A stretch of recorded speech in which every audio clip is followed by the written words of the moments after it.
In the third year of living with prosopagnosia, I could only remember Diego's face. During a cold war between us, he pushed me into a crowd in front of everyone. Be good, find me, and only then can you come home with me. I endured all the ridicule and finally spotted his face in the sea of people. Begging softly, I said, I'll behave. Please don't leave me, okay? He held me close and praised me gently. Eva, you did well. After a night of intimacy, I walked out of the hotel, arm in arm with him, only to run into another Diego standing across from us. He was nearly frantic as he yelled, Eva, get off my brother right now. Only then did I realize that the man from last night wasn't Diego, it was his twin brother, who had just returned to the country. Chapter 1. In the third year of my prosopagnosia, Diego discovered a new kind of amusement with me. He started taking me out to meet his friends and left me among them,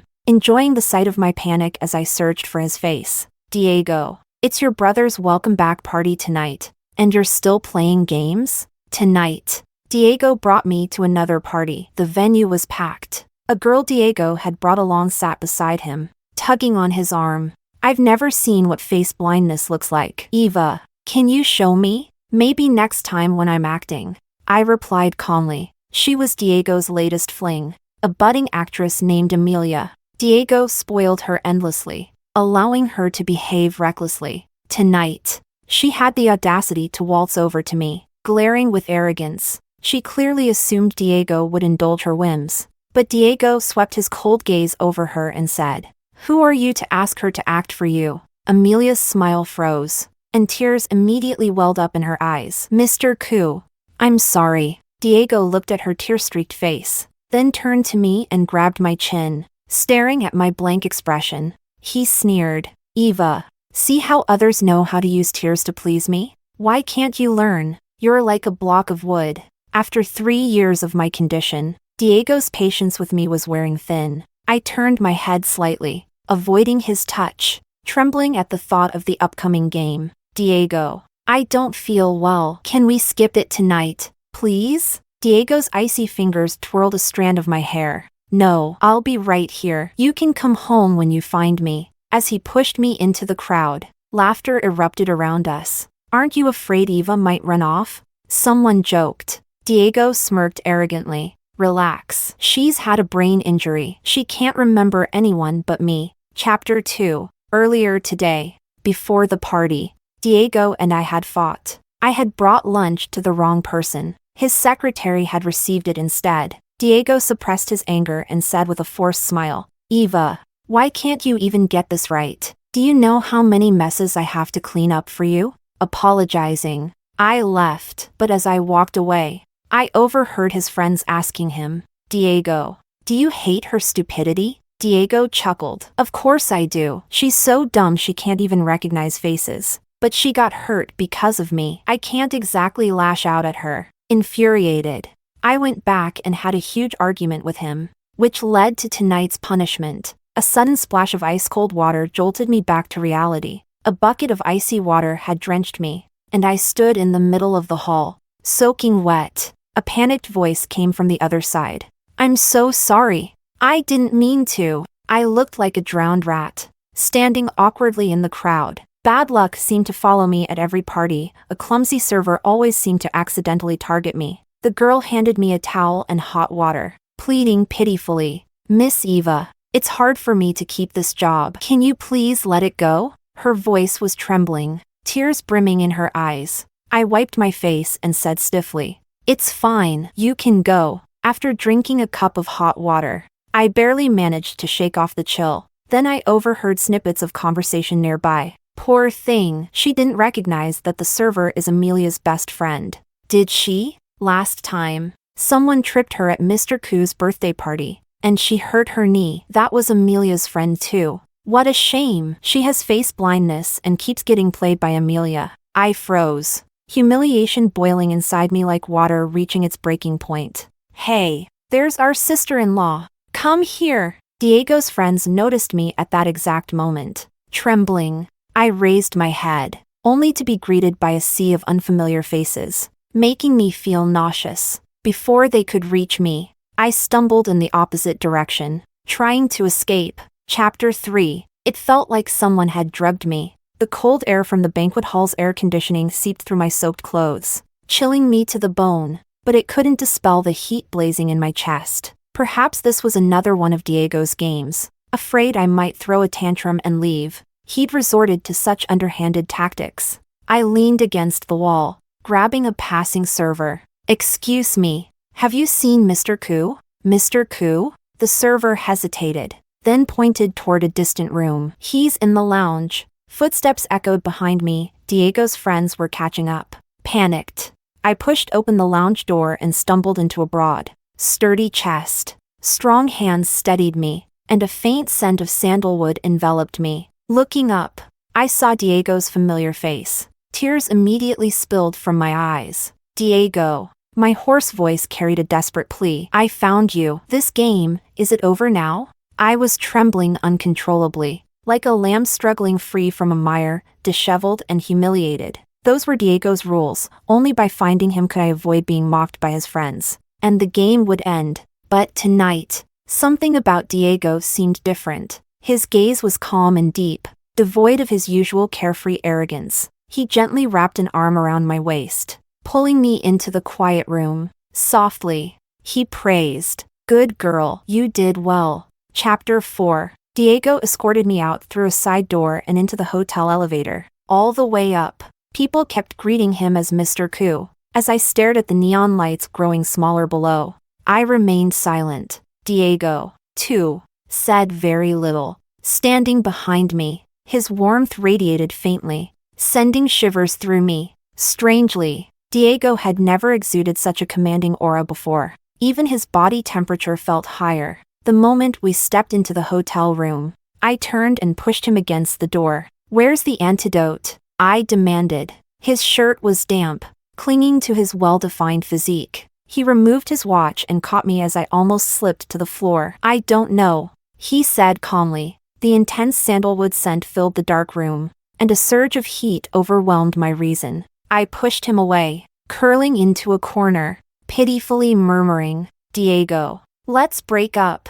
I expected mockery, a derisive, "With your condition, who else would want you?" But no, a hand gently rested on my head, the rough pads of his fingers brushing my forehead. His voice, low and hoarse, said, "If that's what you want, but tonight, let me help you." I looked up, startled, meeting a pair of deep, quiet black eyes. Something about him felt unlike Diego. Unfortunately, the tidal wave of desire soon drowned my thoughts. I grabbed his tie and pulled him down for a kiss. It was the boldest, most defiant thing I'd ever done, kissing him while tears streamed down my face. Perhaps out of guilt, he didn't resist, letting me vent my frustration. After a few rounds, Diego pinned me to the bed. His teeth gritted in exasperation. "Stop moving, behave." When I started crying again, he wiped my tears gently, leaning closer. "Eva, let me make you feel better."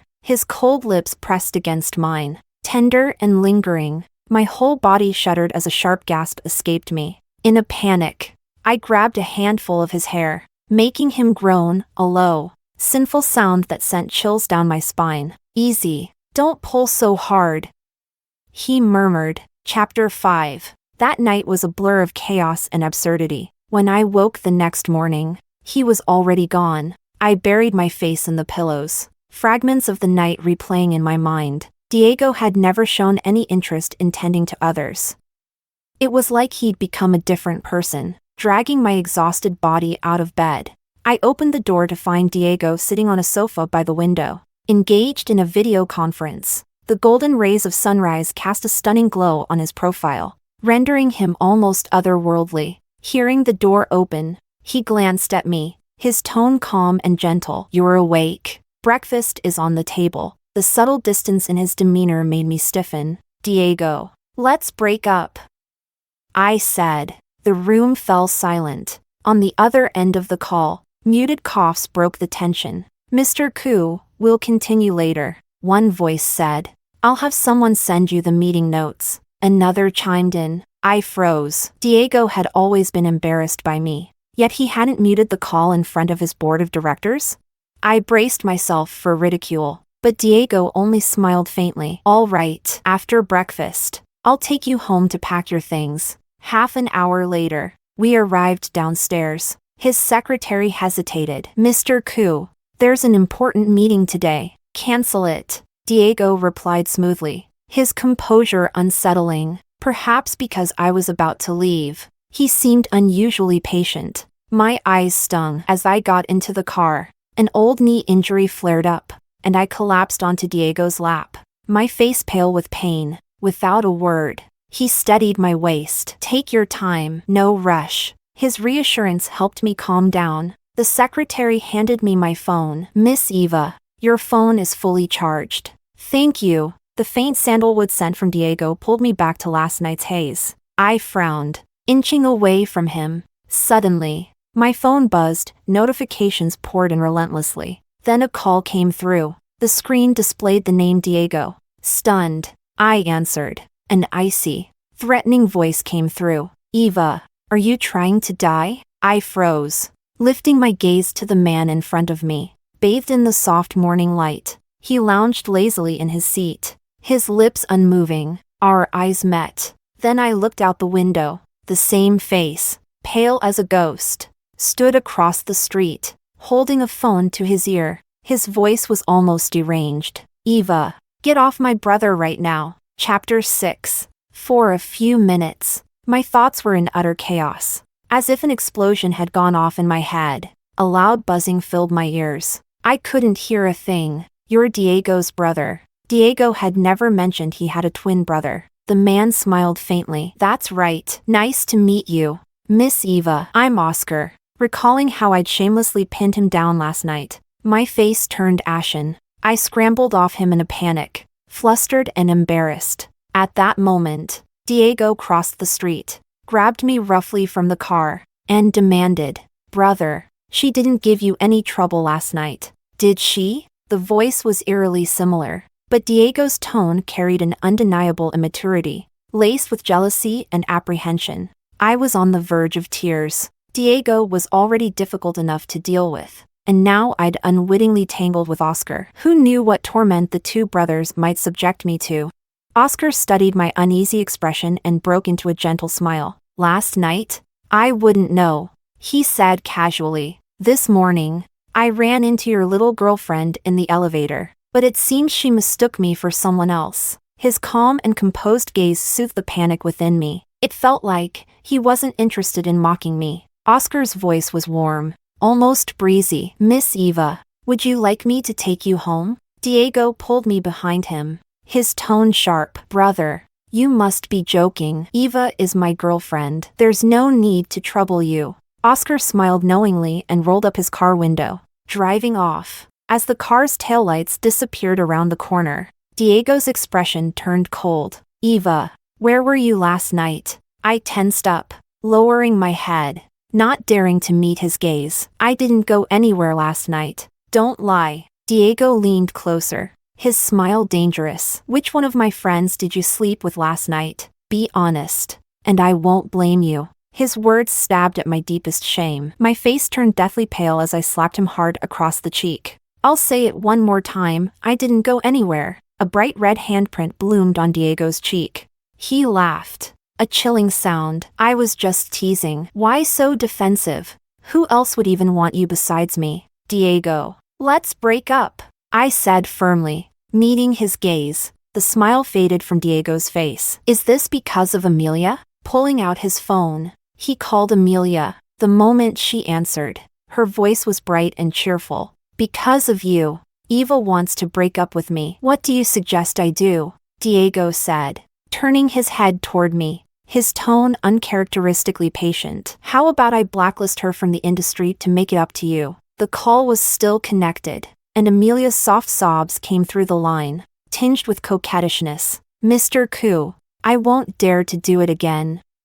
Please forgive me. Diego raised a brow. Looking at me, his earlier patience vanished, replaced by mockery. Eva, you got face blindness because of me. I'm not letting you go, so don't bring up breaking up again. Seeing the disgust in my eyes, Diego barked into the phone. Amelia, Get over here and apologize to your sister-in-law. Enough. I was shaking with rage, tears streaming down my face. Diego. This is it. I've had enough. Diego shoved his hands into his pockets, utterly unfazed. Anything else to say? If not, go home like a good girl. Amelia's still crying. She's waiting for me to comfort her. Chapter 7. I ended up moving out of Diego's house. A few days later, he called me. You're really playing games with me. Huh? Fine. Eva, don't regret this. Within the first week after our breakup, Diego and Amelia made headlines 8 times. At work, colleagues whispered behind my back, when Mr. Ku pampers someone, he really pampers them. But now that he's lost interest, she looks pretty pitiful. Can't blame her. She can't even recognize people. It's already good enough she has a job as a clerk. Everyone assumed I was heartbroken, but they didn't know I spent the entire week in a constant state of unease. Because Oscar had returned, his office was just a short distance from my desk. Every day at work, I couldn't avoid his warm, calm gaze. Sometimes, I'd even catch sight of Diego. It was like death by 1,000 cuts. One day, after a muffled thunderclap, rain poured down in torrents. My supervisor threw a black plastic bag onto my desk. The address is sent to you. Young Mr. Ku wants you to deliver this. The destination was a 5-star business hotel. Sighing, I resigned myself to my fate and picked up the bag. It wasn't the first time Diego had made things difficult for me. To keep my job,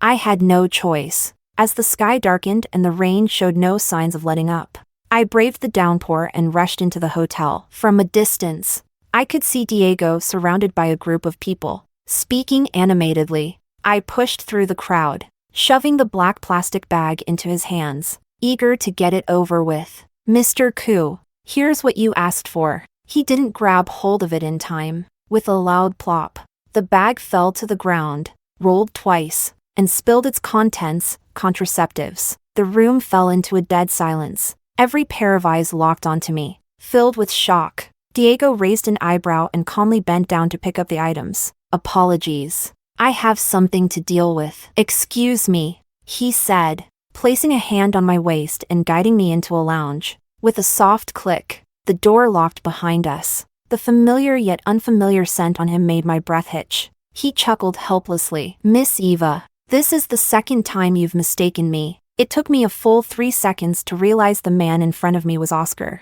When I saw the items in his hand, my face flushed a deep red. I'm sorry. I was looking for Diego. I stammered. Oscar's smile faded slightly. Diego? He didn't press further. In the next moment, Diego's irritated voice could be heard faintly through the wall. Who told you to call her here? Amelia's sobbing reply followed. I just wanted her to see us. I just wanted to bully her. Diego snorted coldly, making Amelia whimper in panic. Pathetic. Challenging your sister-in-law? Do you want me to blacklist you? Amelia cried out. I'm sorry. I was wrong. Then get ready for your punishment. And when Eva gets here, make sure your tears look convincing. It felt like I'd fallen into an ice-cold abyss. My nose stung as I fought to suppress the bitterness swelling inside me. Even though I'd broken up with Diego, he had no right to let Amelia humiliate me like this. 2 hands cupped my cheeks, pulling my attention back. Eva, did you hear that clearly? Oscar's voice was low and chilling. What's the difference between someone unfaithful in love and trash? For some reason, Oscar seemed unusually upset tonight, exuding a cold and unapproachable demeanor. The wind and rain howled outside. His words struck a nerve, and I trembled slightly. The unease I'd been holding in for days finally spilled over. Mr. Ku, that night, I hadn't broken up with Diego yet. So I'm also. Shoo. A soft, cool kiss landed on my lips. Oscar chuckled, his voice velvety smooth. You didn't mean to. How could you be the same as him?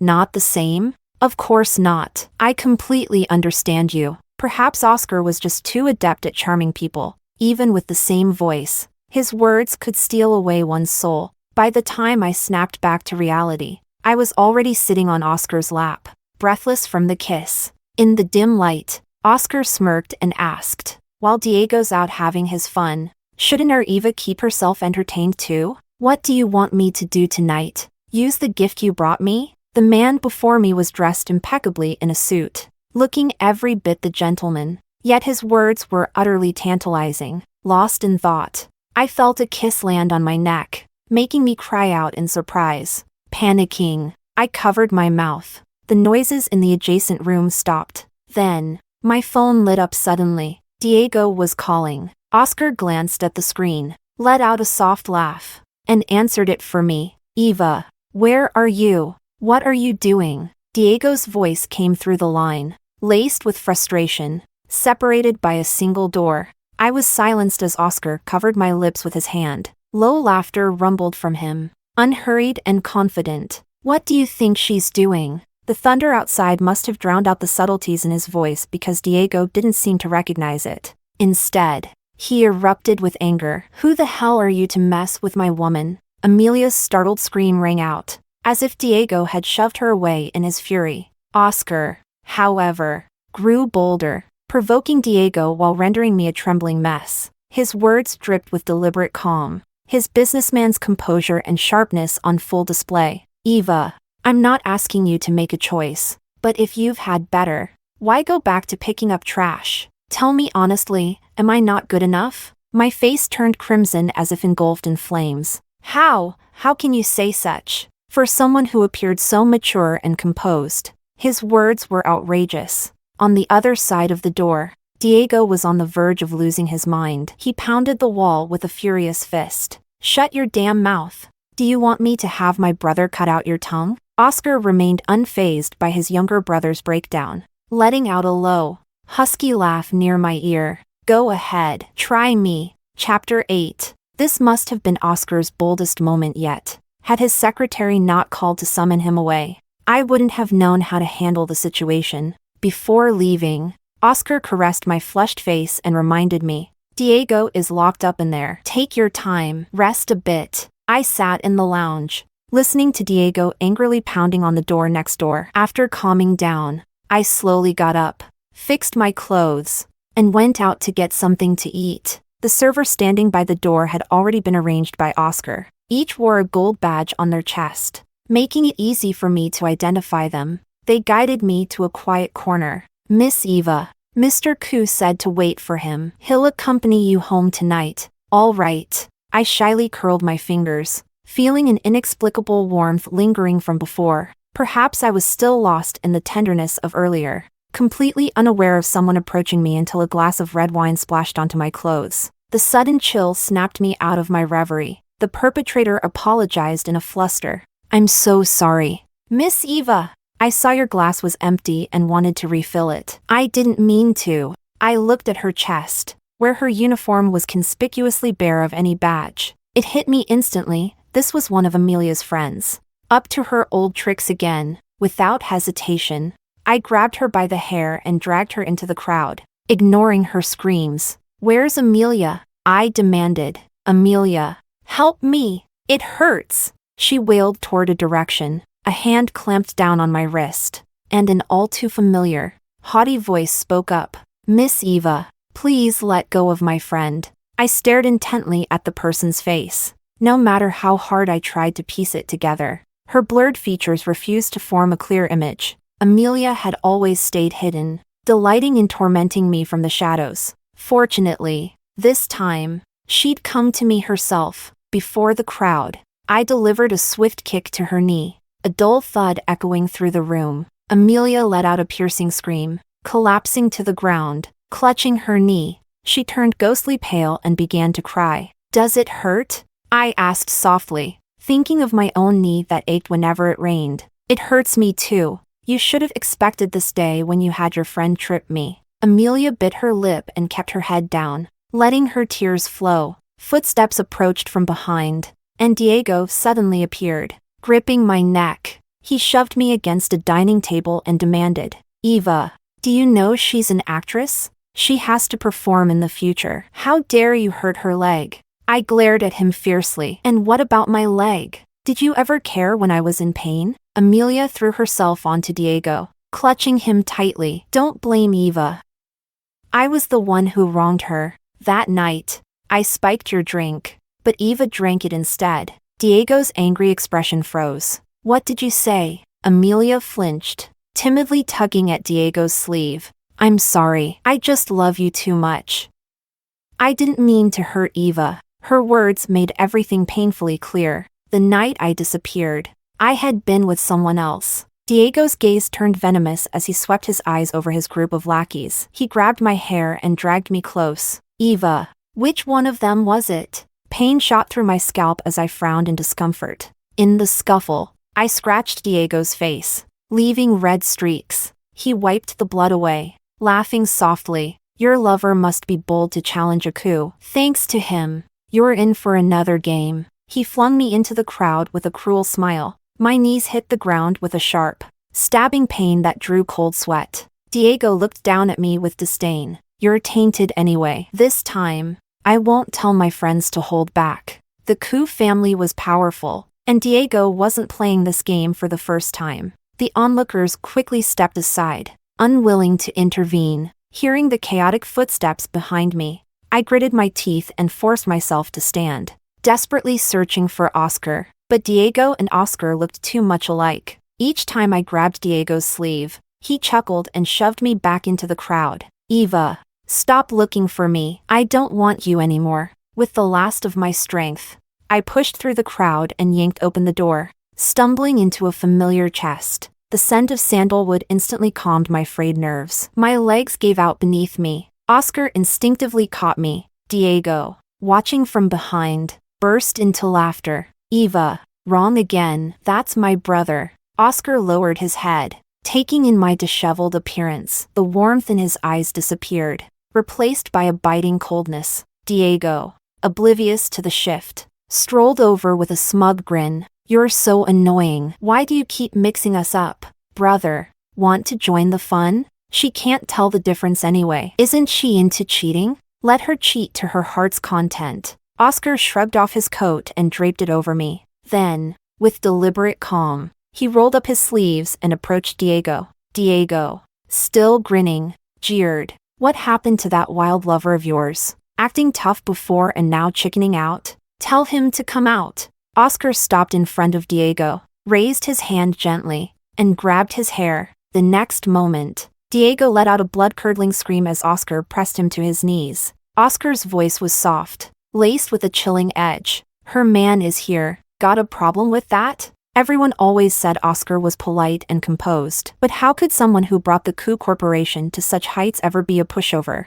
For the first time, I witnessed Oscar lose his temper. Before things could escalate, Oscar's secretary led security into the room to clear out the guests. Oscar maintained his usual composure, addressing the crowd. Apologies. This is a family matter. I'd appreciate it if everyone could leave so I can handle this privately. Diego, stunned and bewildered, stared up at Oscar. Brother, what are you saying? Security took over holding Diego down. Oscar released him, pulled out a handkerchief, and meticulously wiped his hands without even sparing Diego a glance. You bullied the person I just finished comforting? Diego's gaze darted to me, realization dawning as his face turned ashen. So that night, it was you? Brother, listen to me. Diego's words came in a rush. She has face blindness. She mistook me for you. Brother, who are you to tolerate being mistaken for someone else? Guilt gnawed at me, and I looked away nervously.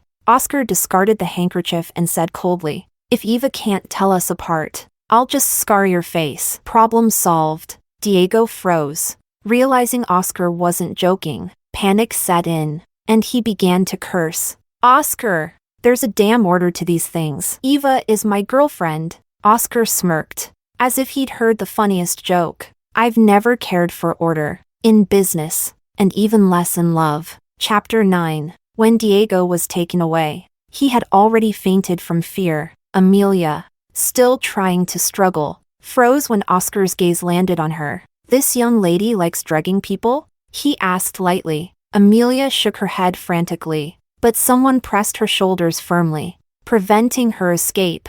Oscar smiled faintly. Call the police. Congratulations, young lady. Your acting career ends here. That night, I was still shaken and ended up with a fever due to my old knee injury flaring up.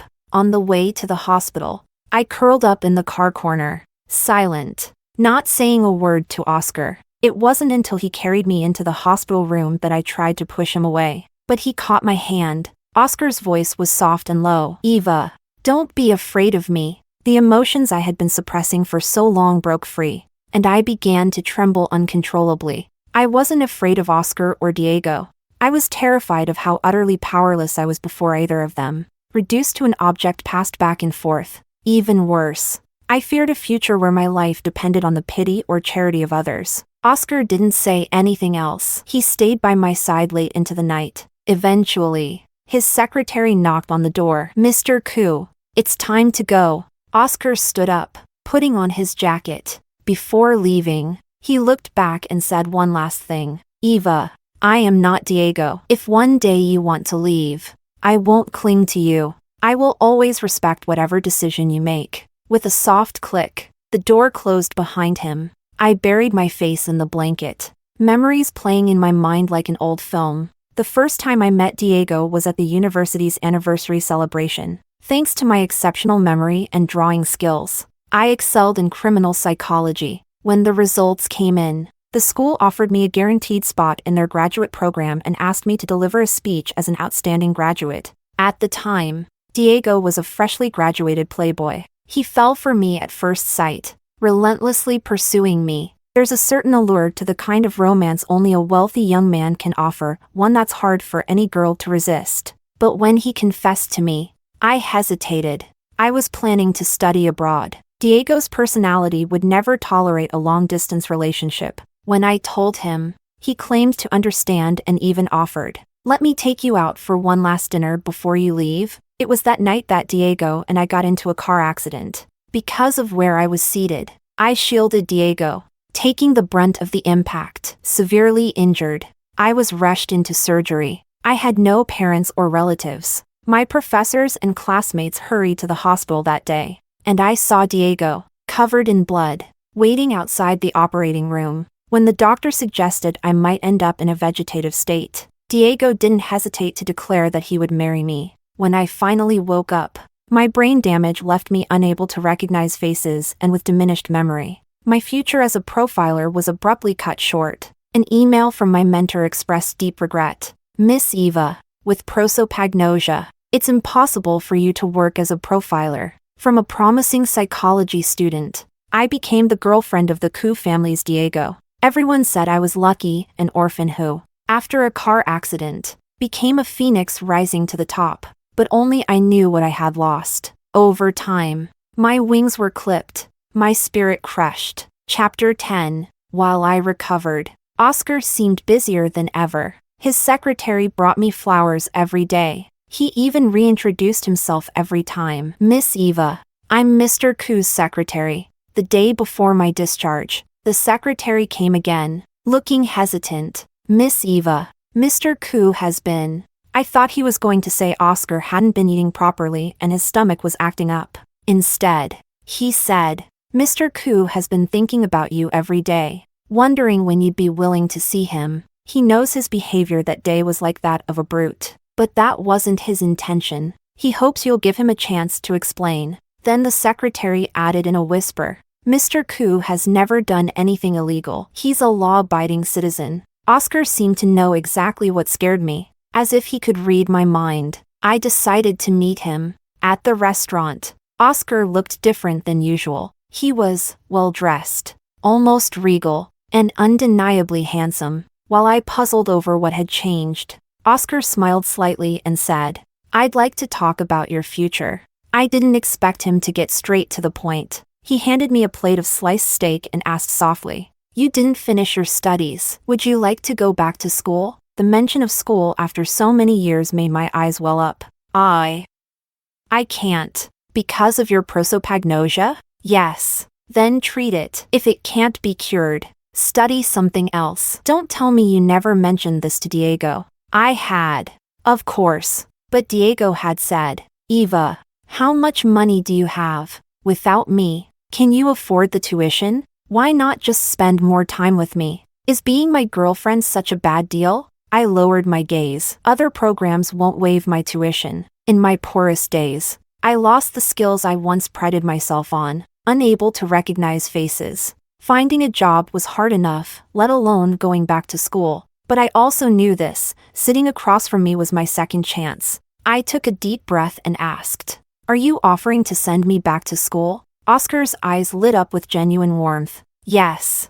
But Eva, in business terms, I expect a return on my investment." I clenched my fists, bracing myself for whatever he might say next. Oscar smiled and continued, setting aside personal feelings. "I hope to gain an ally with expertise in psychology. Eva, I want that person to be you. For once, someone didn't see me as a burden or a project." The summer breeze lifted my hair, and birdsong filled the air for the first time. I felt human again. I smiled, a real, genuine smile. "Okay." Oscar's secretary brought out a contract, outlining both parties' obligations and rights. After finishing my studies, I would work as a psychology consultant for Coup Corporation for 3 years. It wasn't unreasonable, but it wasn't easy either. The secretary added, "Our Coup Corporation scholarship programs are fair to everyone. If there's anything you're dissatisfied with, please let us know." I shook my head. "It's already more than fair." I signed my name next to Oscar's bold signature. After the secretary left, I realized Oscar was still looking at me. "Do you have more to say?" I asked hesitantly. Oscar smiled, shedding the earlier professionalism. "Now, let's talk about something less formal. Eva, I'm 28. I've never been with anyone before. That night was my first time. Do you remember tying me to the bed and taking advantage of me?" "Hey, don't say things like that," I stammered, my face turning crimson. Oscar tapped the table lightly, utterly shameless. "Of course. There are plenty of people in this world who get taken advantage of. What's one more? But if you don't want me, I can't force you. I've just lost my precious first time. From now on, I'll lock up my heart and never love again." Unable to take it anymore, I bolted over and clamped my hand over his mouth. "Stop saying such things. And what are you going to do about it?" he asked, raising an eyebrow suggestively. Flustered, I pulled my hand back as if scalded. "I'll take responsibility." Oscar's smile widened. "That's the best news I've heard all day." In Oscar's world, financial debts and emotional debts were strictly separate, but his way of collecting the latter was undeniably cheeky. Even as he helped me into his car, I couldn't shake the feeling that something about this was off. "This logic feels strange," I murmured. Oscar replied nonchalantly, "Doesn't matter. I'm not forcing you to take responsibility. You're free to tell me I deserved it or that I was asking for it. After all, it's my fault for being unloved." I silenced him with my hand again, cheeks burning. "I already said I'll take responsibility." Chapter 11. I never expected Oscar to act so quickly. A few days later, news of Diego's arranged marriage hit every major headline. Yet, no one seemed to offer congratulations. Sitting at my desk, proofreading a document, I couldn't help overhearing gossip about Diego. I heard Laura's eldest daughter has some peculiar habits. She has 3 sisters, and she likes, together. What do you mean, like? Coup's boss is supposed to. The chatter abruptly stopped as Oscar appeared at the office door. "Eva, come in," he called. My mind was still preoccupied with Diego's marriage, so much so that I didn't even notice when Oscar locked the door behind me. By the time I came to my senses, I was already in his arms. "Eva, here are a few mentors. See which one you'd like to choose," he said, handing me a document. It turned out the emails I'd sent had garnered replies. Several mentors had expressed interest in taking me on, likely due to my strong academic record from years ago. Without hesitation, I chose the mentor I had admired for a long time. Processing the paperwork would take about 6 months. During that time, I would go abroad for treatment. Only after making my selection did I realize how intimate our posture was. I shifted uncomfortably. I feel a bit hot." "That's normal. I didn't turn on the air conditioning," Oscar replied smoothly.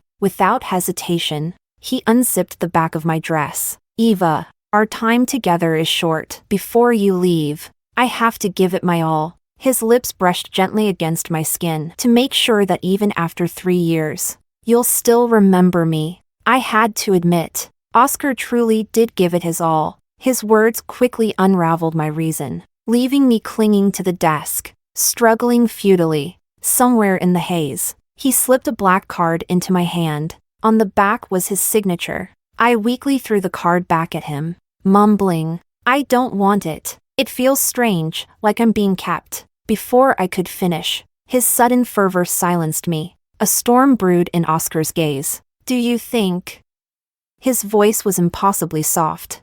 "I'm keeping you? Isn't that what this is?" I whispered. Oscar's tone was light. "That card holds everything I own. I never thought I'd be so reckless as to entrust my entire fortune to a single woman." Tears welled up in my eyes. "Are you saying you want to marry me?" Oscar let out a frustrated laugh. "Eva, did you hear nothing of what I said last night?" Seeing my blank expression, Oscar chuckled softly. "I should have known. It seems I was too indulgent, making you so happy you couldn't hear a word I said. Let me repeat myself. Eva, please marry me."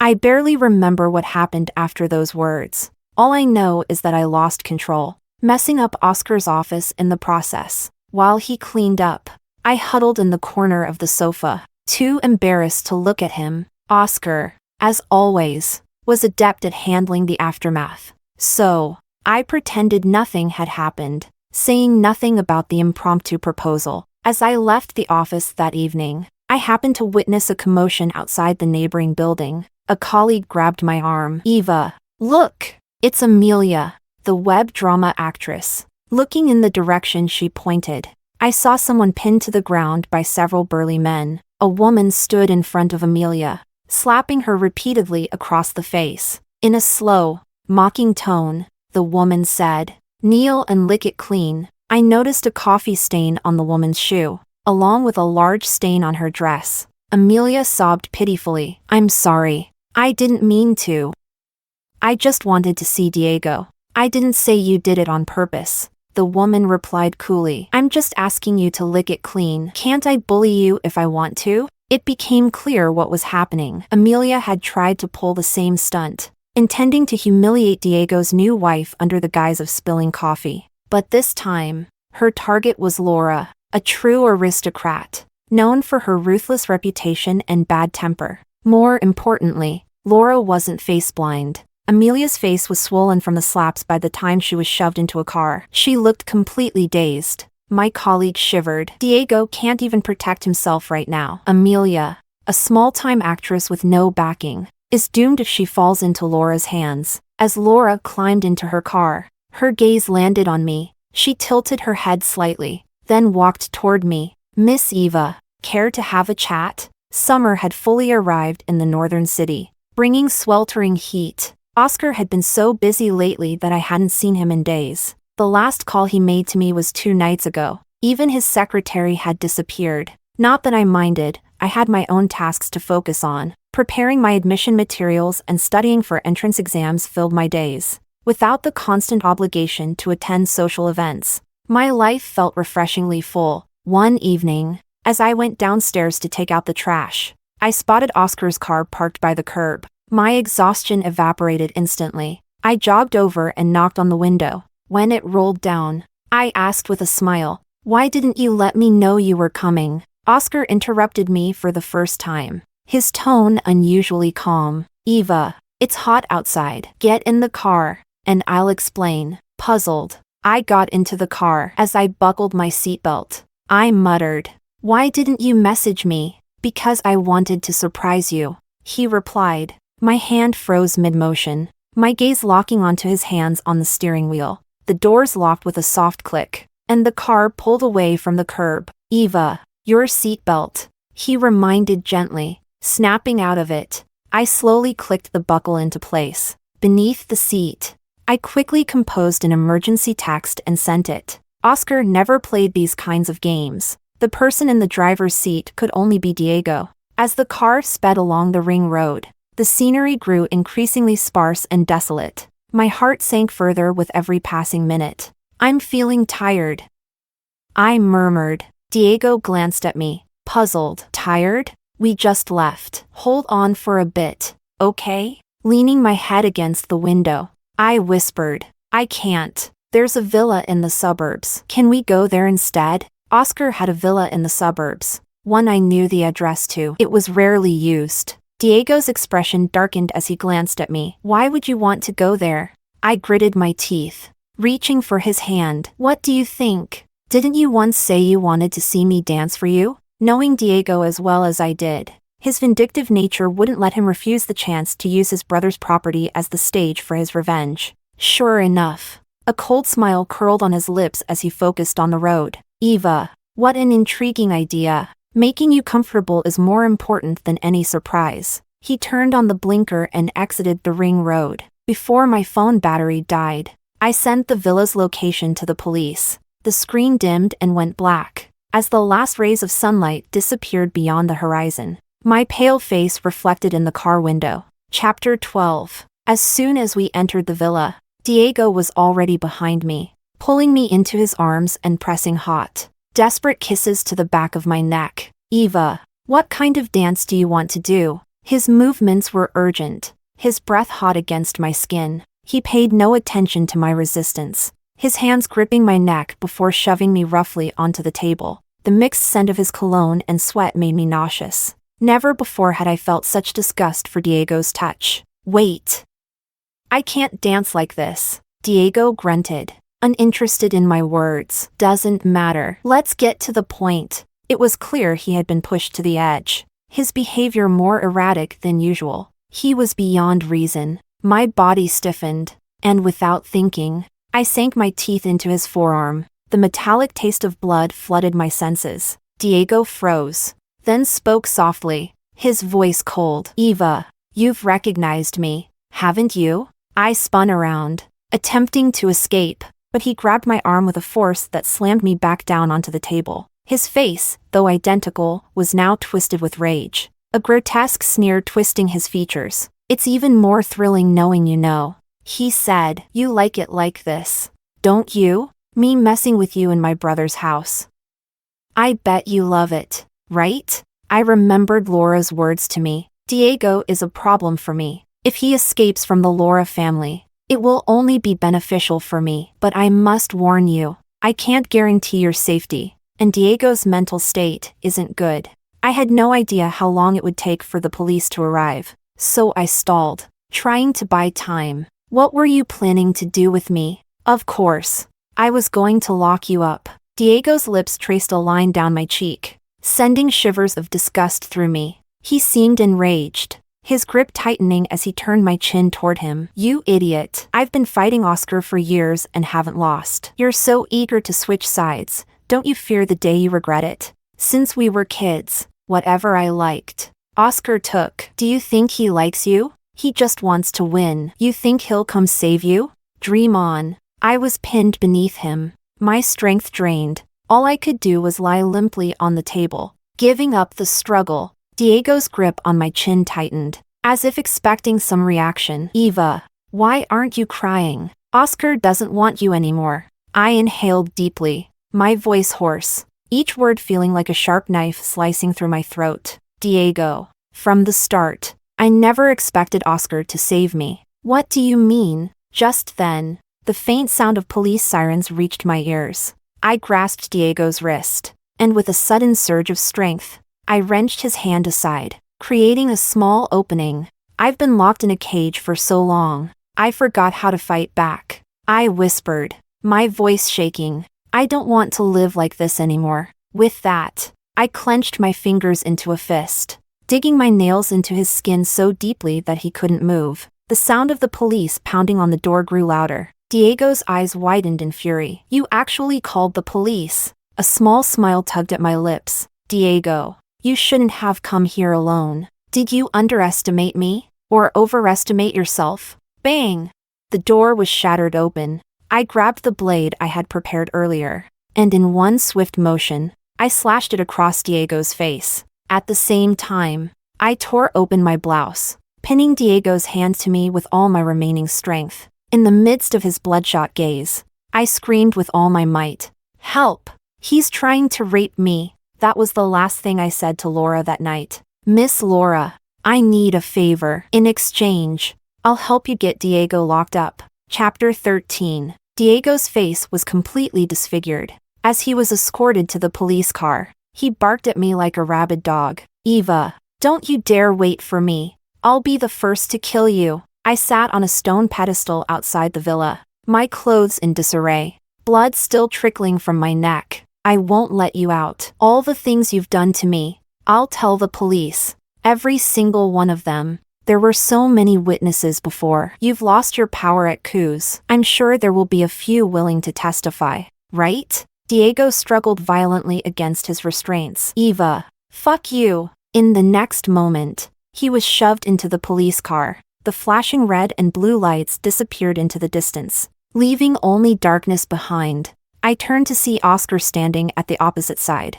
He walked over, bent down, and draped his coat over my shoulders. Then, he squatted in front of me, using a cotton swab to clean the wound on my neck. All the tension from the night seemed to melt away. I trembled uncontrollably, slowly leaning into Oscar's embrace. "How long have you been here?" Oscar was silent for a moment before replying.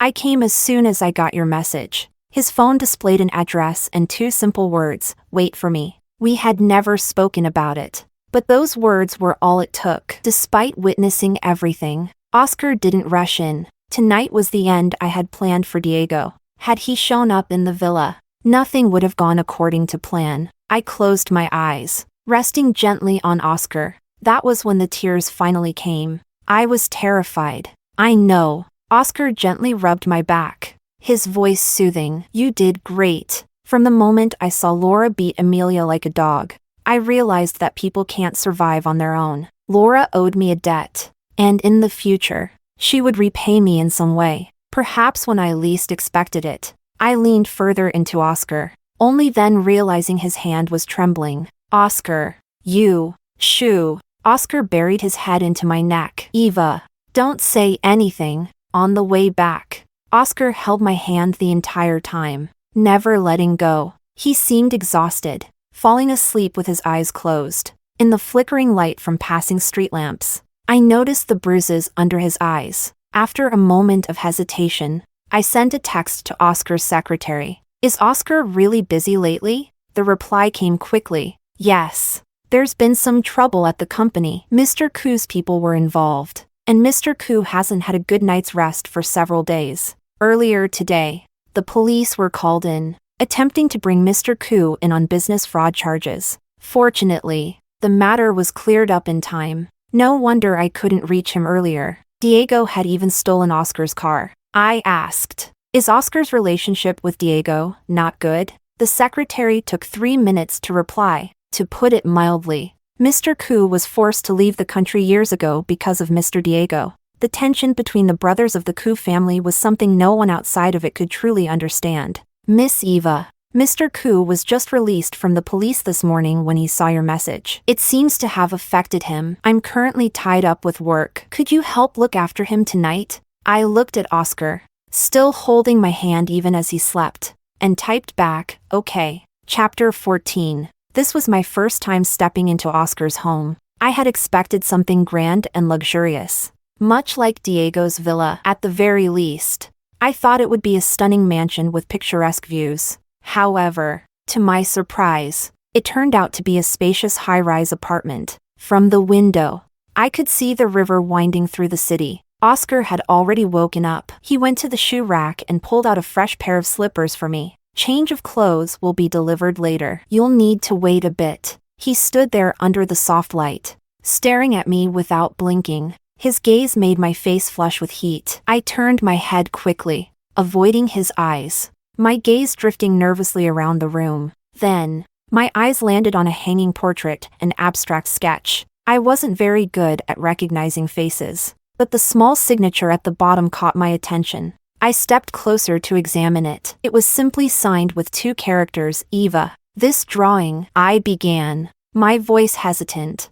Oscar leaned against the wall nearby. "Yes, you drew it when you were 15. You witnessed my kidnapping and provided the police with clues. You also drew this sketch. The man in it was my second uncle. He's dead now." A fragment of memory flashed in my mind. It was faint, blurry. Many years had passed, and I had long since forgotten about the small event. For me, It had been a simple task, one that required little thought. I had a photographic memory and was good at drawing, so when the police were searching for witnesses, I just did what came naturally. Unfortunately, I couldn't remember faces anymore. I smiled slightly. I'm glad I could help. Oscar moved behind me, pulling me into his arms. Do you know why I hung the drawing here? One reason is to remind myself not to trust others so easily. He paused for a moment, then added softly, the other reason is to remind myself that I'll always belong to you. Oscar lifted me onto the dining table, took my hand, and tugged at his tie. My life is yours because you saved me. So, Eva, you don't have to be polite with me. The night had deepened, and the light was dim. I couldn't clearly see his face, but I could feel the pounding of his heartbeat beneath my palm. My voice was hoarse. You mean, you're repaying me? Oscar raised an eyebrow, then leaned down to kiss me. Tonight. He was aggressive, his hand pressed firmly against my waist, not allowing me to move away. It wasn't until I saw stars bursting in front of my eyes that he finally let go, a smug smile on his lips. Yes, I'm such a cheap man, repaying you with a kiss, and I'll even help with. Before he could finish, I quickly covered his mouth with my hand. You, what? He asked, his voice teasing. Oscar loosened his collar. I don't know what kind of things Eva likes, but you can take a look. If you don't like it, I'll practice more. I stared at him, transfixed, and before I could react, he scooped me up and carried me to the bedroom. Seems like Eva hasn't seen much of the world. Diego definitely hasn't. I was still reeling from his boldness when he pushed me down onto the bed. Oscar cupped my chin, forcing me to look directly at him. Now, I want Eva to really feel the difference between me and him. Outside the window, the moonlight rippled gently across the flowing river. The occasional splash of waves quickly disappeared into the vastness of the water. After a moment, the moon vanished, swallowed by the horizon. That night, I was almost worn out from his relentless comparisons. In the midst of his skilled yet overwhelming passion, I cried and begged him to stop. As dawn approached, I clung to his neck, saying every sweet word I could think of, until exhaustion finally claimed me and I drifted into a deep, hazy sleep. Chapter 15. A few days later, I boarded a flight to a foreign country. At the airport, I passed by Oscar, who had just returned from a business trip. We brushed past each other without a hint of regret. It was late autumn now, and the leaves on the roadside were a fiery red, like flames. Walking along a quiet street in this foreign land, I asked, what was that you were holding at the airport that day? Was it meant for me? Oscar answered without hesitation. Nothing. It would be the same when you return. Okay. 3 years passed in the blink of an eye. The times Oscar and I had met could be counted on one hand. Life doesn't always go as planned. My condition had no chance of being cured, so I gave up the path of becoming a profiler and switched my major to criminal psychology. The day before I was set to return home, I received an email from Laura. After reading it, I stayed up all night without sleeping. The next day, when I returned to the country, I went straight to see Diego. I heard he was about to be granted a reduction in his sentence. When he saw me, he seemed in high spirits. Eva, are you ready for my revenge? He asked, a smile on his face, looking at his familiar yet foreign face. I placed my work ID in front of Diego. Diego, let's talk. 3 hours later, Diego was arrested again for assaulting an officer. An old case was dug up.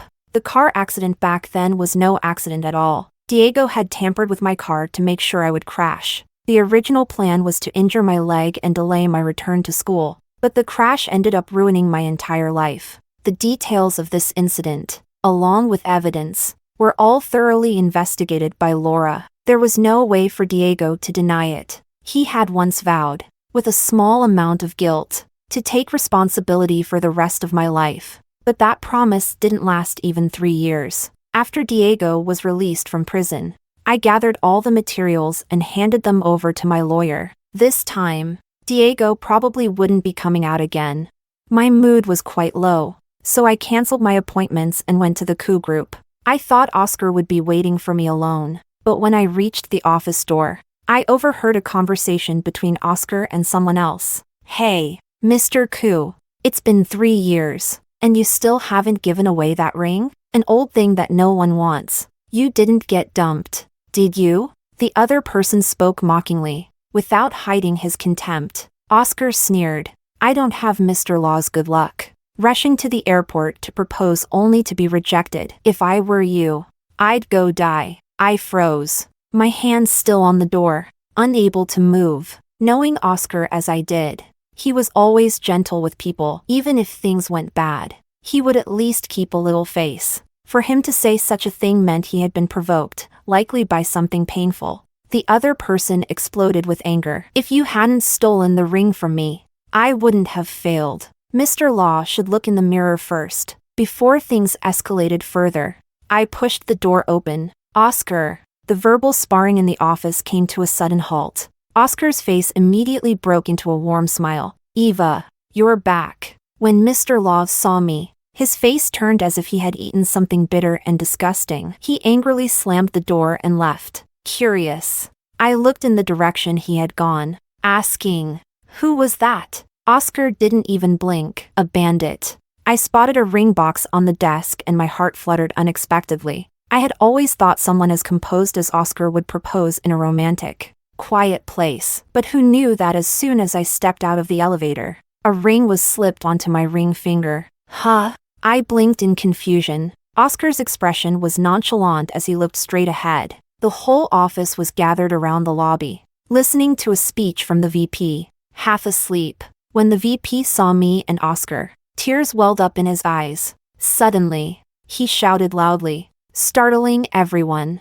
What is Mr. Koo doing now? Oscar smiled and took my hand. Taking my wife out for dinner. The entire office turned their attention to my ring finger. Whispers began to ripple through the crowd. I can't believe it. Mr. Koo actually has a wife. I thought it was all in his head. A made-up story. No wonder Mr. Law always says he's sick. I almost believed it. That's when I realized Oscar hadn't given me the gift at the airport. It was the engagement ring. After we left the office, I tugged at his sleeve and whispered, standing on tiptoe, Hey, Mr. Koo, don't you think proposing like this is a little rushed? Oscar gently slid the ring, now slightly larger, onto my finger, his voice soft. Yeah, it is a bit rushed, but I don't mind. It's fine even on the side of the road. Just wear it for me. I was completely stunned. Huh? Am I the one proposing? Is that a problem? Looking into Oscar's sweet,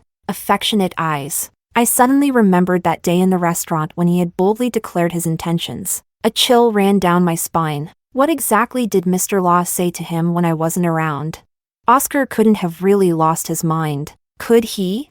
With my heart racing, I hurriedly slid the ring onto his finger. Will you marry me? Oscar burst into laughter and kissed me on the forehead. Yes. The next day, Oscar's proposal made headlines on trending topics. The subheading read, Mr. Law's eldest son rejected 3 times by Eva. The person who rejected him? Laura. When I heard the news, I was sitting beside Oscar during an interview. Upon hearing it, Oscar chuckled lightly. I don't understand why Mr. Law keeps running into me. It's truly different fates for different people. After all, not everyone has my good luck. Being able to get all of my wife's love. The crowd around us burst into applause. As the door opened, Mr. Law entered the room with a dark expression, clearly furious. From beginning to end, I blushed, sitting quietly beside Oscar, my mind still reeling, because the honeymoon night from the previous night had been too intense. Oscar always knew how to use sweet, gentle words to get me to do whatever he wanted.